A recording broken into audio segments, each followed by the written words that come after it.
So after the consistent hounding from you guys, where is Tokyo Ghoul episode 12 review, baby? You know what? I thought I would do something a little bit different. Today we're gonna look at, I guess, the first season of Tokyo Ghoul, the anime in total. And why I think that this shit show is unadaptable. Why I think that Tokyo Ghoul is a series that just cannot be adapted into a successful anime. Trust me, those are the last words that I ever wanted to say out of my mouth, but after seeing the first season, 12 episodes, 60 to 70 odd chapters in those 12 episodes, pretty much certain at this point that we're never going to get a good Tokyo Ghoul or Tokyo Ghoul anime adaptation. So I was very open to the idea of Tokyo Ghoul and even Studio Period doing Tokyo Ghoul as an anime adaptation. The reason for this is I have very mixed opinions about the first season of Tokyo Ghoul. I know a lot of people really do enjoy it, and it's kind of what implemented and pushed people to check out the manga. They obviously went a little bit off course with Route A, which changed the story completely and ultimately kind of shot themselves in the foot, especially when you realize that Route A and Tokyo Ghoul aren't connected whatsoever. So you go from season 1 of Tokyo Ghoul to Tokyo Ghoul and you're missing a massive fucking gap. Story-wise, you shoot yourself. Quality-wise, however, Season 1, in my opinion, is actually better than Tokyo Ghoul Season 1. And for me, this is atmospherically, right? This is the atmosphere of the show. And I know a lot of people don't look at the overall atmosphere of said anime, but if I were to describe it to you, if you don't know what I'm talking about, you've most definitely watched a scene between two characters and dialogue and the music in the background and the beautiful animation, just the subtle sounds of like wind, flowing through the air, or like trees rattling or something like that.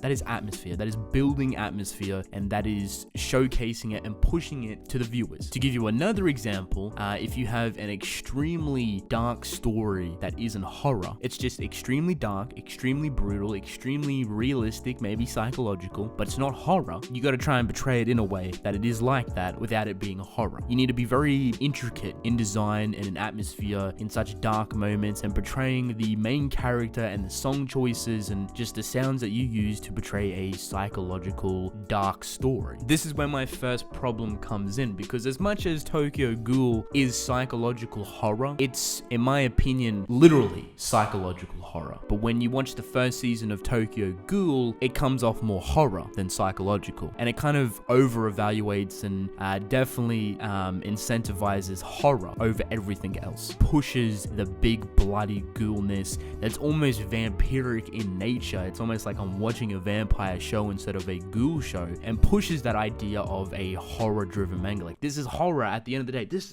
This is horror. It's not. It's psychological horror, and there is a massive, massive difference between the two. I give them props to showcasing the utmost fear of a ghoul and the gruesomeness of a ghoul, but it was so coherent through the entirety of the anime that it just didn't make sense. Sure, the encounter with Rize and Kaneki at the beginning, make that as gruesome as possible, so you know from that point that ghouls are extremely fucking ruthless, and what Kaneki would have to go through is something extremely fucking torturous. And this is where psychological horror comes into play, because in the manga at least, it ultimately shifts away from how gruesome a ghoul is to the torturous nature of becoming that said ghoul. Season 1 does not capture that at all. Tokyo Ghoul Season 1 is a different approach and does not capture the same atmosphere that the Tokyo Ghoul manga provided. Was I expecting them to do that? Definitely not. I gave them the benefit of the doubt, however, but after seeing what they've done with the first 12 episodes, to me, where they lacked the most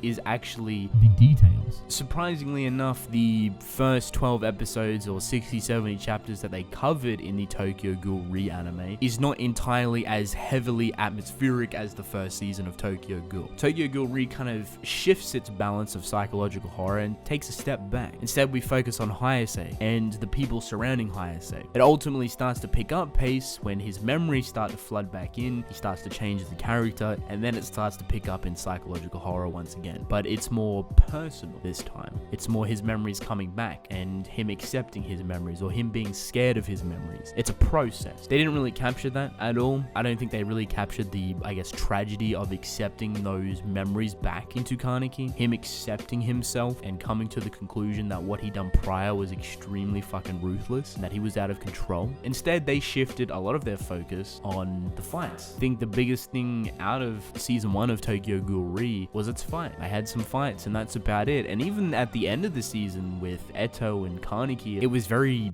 dare I say, ugly. It just didn't seem right. It didn't seem like it was Tokyo Ghoul at all. I could slap on another title for this show and people would think it's something completely different, because to me, watching the show and being a massive fan of the manga, even completely disregarding the pacing, there's nothing really taken from the manga that makes the anime shine. There's none of that Sue Ishida sprinkle that makes the anime stand out and go above and beyond. It seems like they've just kind of flipped through the first 60 chapters and they were like, okay, we'll take this, and this, slap it all together and animate it, and that's that. It's almost like they didn't really care about the storytelling to begin with. They didn't care about the characters' emotions. They didn't care about the atmosphere that Sue Ishida breathes his life into. He breathes life into Tokyo Ghoul Re, and it is so profound. It is so thick. It's extremely heavy to read. But when you watch the anime, there is none of that, and it comes off so flat, so borderline boring,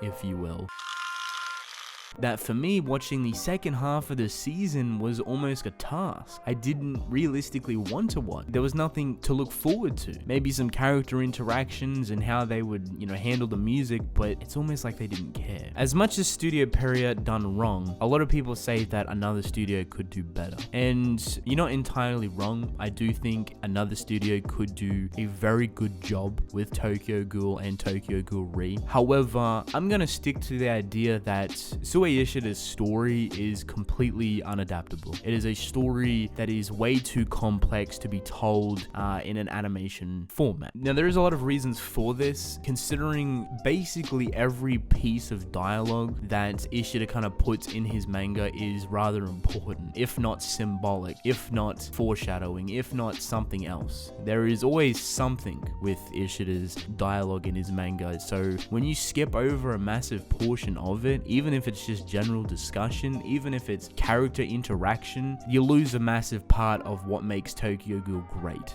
The symbolic messages behind characters, behind the story, behind the motives, the theme. Same with character interactions or character traits. Same with character backstory. There's a lot of things that they completely sliced out of the anime that they just didn't realistically care. I'll write it and we'll do it live. Not only does it take away from the storytelling, the coherent pacing of telling the story of Tokyo Ghoul Re, but it also takes away the theme. It takes away the atmosphere. It takes away basically everything that makes Tokyo Ghoul Re so thick and crazily heavy with emotion and symbolism and atmosphere. It's almost like they've drained the life out of the manga and just slapped it into an anime. And even looking at the bare basics of the anime, they haven't realistically done a good job. It was very simplistic. The animation was little to none. There wasn't necessarily any major points where that made people go, wow, like that was an incredible sequence. Like there was none of that. The character designs for some of the Kagane were absolutely horrendous. I don't expect an anime to completely 100% depict a manga design. I don't, because it's extremely hard, especially if there's a lot of detail, especially if there's a lot of depth to that said character design, such as Eto Yoshimura's full Kagura design. I don't expect them to do it crazily well, but you think it would still kind of look nice. When you look at the pictures of Eto Yoshimura in her full Kagura, it's laughable. It's actually disgusting, you know what I mean? And not in a way that it's kind of like disgusting to the eye. It's just, it's more so disgusting that they realistically didn't seem like they tried. And I know this definitely seems like a slander for Studio Period, but I believe that any other animation studio cannot do it. On the contrary, I do think that we would get a pretty cool fight sequence and maybe some really nice character designs from any other studio. A lot of people said Madhouse or Bones or anything like that, but I do not think that they would be able to reproduce Sue Ishida's story in anime because of all the shit that I just mentioned. The symbolism, the atmosphere, the theme, the overall tone of the story, which is so important, and the dialogue, which almost all of it is debatably pretty important or symbolic or in some way, shape or form, a message, if you will. There's not many shows that do one-by-one adaptations. That's one episode for one chapter. I'm not saying that a studio would have to do that, but I feel like Sue Ishida's story is so complex in nature, it's so filled to the brim with so much stuff that even if you wanted to do one chapter for one episode, I don't think that they would be able to do it. And if they could, you ultimately lose the, I guess, quality of the overall anime. It's very counterproductive. You can try and create a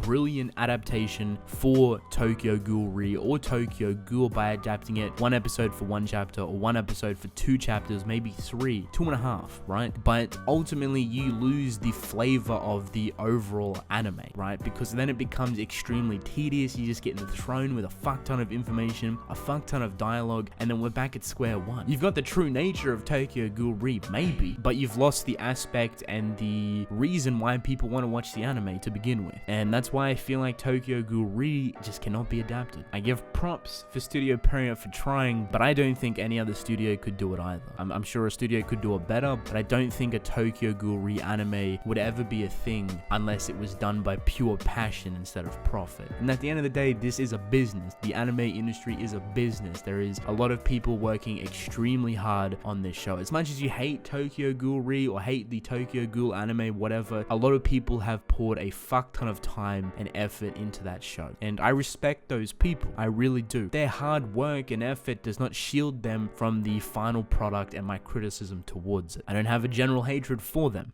I do not. At the end of the day, all I would love to see is for Tokyo Ghoul Re, very similar to Berserk, to get the anime adaptation that it deserves. Something that's filled with life and atmosphere and emotion and the overall theme, and just a beautiful anime that us as manga readers can go and spread the word of joy to anyone that does not know Tokyo Ghoul. Hey, you haven't heard of Tokyo Ghoul? All good, go watch the anime, it's fucking incredible. We can't do that. Hey, you haven't seen Berserk? Go watch the anime, it's fucking incredible. And that's basically it. If you enjoyed the anime for Tokyo Ghoul or Tokyo Ghoul Re, that is perfectly fine, right? That is perfectly okay. And at the end of the day, that's all that matters. As long as you get your enjoyment out of it, that's good. But for those people that feel the same way as me, let me know, who do you think who would be the best studio to develop a Tokyo Ghoul anime? Let's take out budget, let's take out, time and how many chapters to put into an episode. Like, stylistic wise, a passion project, Madhouse, Bones, Trigger, Cloverworks, like there is a lot of studios out there that do incredible jobs with atmosphere and animation and just the overall beauty of their shows. So who do you think would do it right if given the opportunity with no boundaries? With that being said, I'm actually going to end the video for you. I hope you guys enjoyed. Don't forget to subscribe, I would greatly appreciate it. Let me know your thoughts in the comment section below, and I'll catch you guys in the next video.